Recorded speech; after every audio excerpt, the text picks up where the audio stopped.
கோயில் சுற்றிட்டு வந்து ஒரு பூ வைங்கன்னு 27 முறை கோயிலை சுற்றணும் அப்படின்னு சொல்லி சொல்கிறாங்க. அதுக்காக ஒரு நட்சத்திரத்துக்கு ஒரு பூ அப்படின்னு சொல்லி 27 நட்சத்திரத்துக்காக 27 பூ கடவுள்கிட்ட வைக்கணுன்றாங்க. ஓகே, என்ன பூன்னு தெரியல. 27 பூவையும் கையில் வச்சுக்கிட்டு இருக்கோம் அப்படின்னா கொஞ்சம் பெரிய பூக்களாக இருந்தது அப்படின்னா தான் அதை இப்படி எடுத்து வச்சுட்டு இங்கேயும் பத்திரமா வச்சுக்கிட்டு எங்கேயும் போகிற இடத்துல கீழே விழுகாமல் 27ம் கரெக்டாக வந்து சேரணும் இல்லையா ஒரு ரவுண்டுக்கும். அதனால் பூவையும் கவனமாக வச்சுக்கிட்டு போகணும்.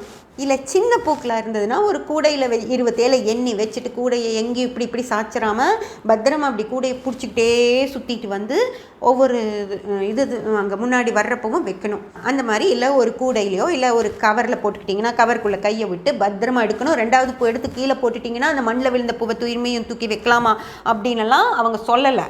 எனக்கு ஒன்றும் பிரச்சனை இல்லை, நான் வச்சுருங்கன்னு சொல்லுவேன். ஆனால் யார் இதையெல்லாம் உருவாக்குனாங்களோ அவங்க அதெல்லாம் சொல்லலை. பூவையும் கவனமாக வச்சுக்கணும்.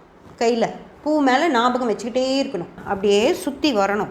சுற்றி வர்றப்பவே ஒரு சுற்று வர்றப்பவே இங்கே கரடு கம்பம் வருது ஓகேங்களா அப்படின்னு நினச்சிக்கிட்டே தான் இங்கே வருவீங்க. வைக்கணும்ல, யாராவது அது முன்னாடி விழுந்து கும்பிட்டுட்டு இருப்பாங்க, இல்லை நின்று கும்பிட்டுட்டு இருப்பாங்க, இல்லை கூட்டமாக நிற்பாங்க. நீங்கள் அவங்களுக்குள்ளே நுழைஞ்சு கொண்டு போய் தான் உள்ளே வைக்கணும், இல்லைனா அவங்கள விட்டு இப்படி தள்ளி போகணும், என்ன பண்ணுறதுன்னு யோசிக்கணும் ஓகேங்களா. அந்த மாதிரி சுற்றணும்.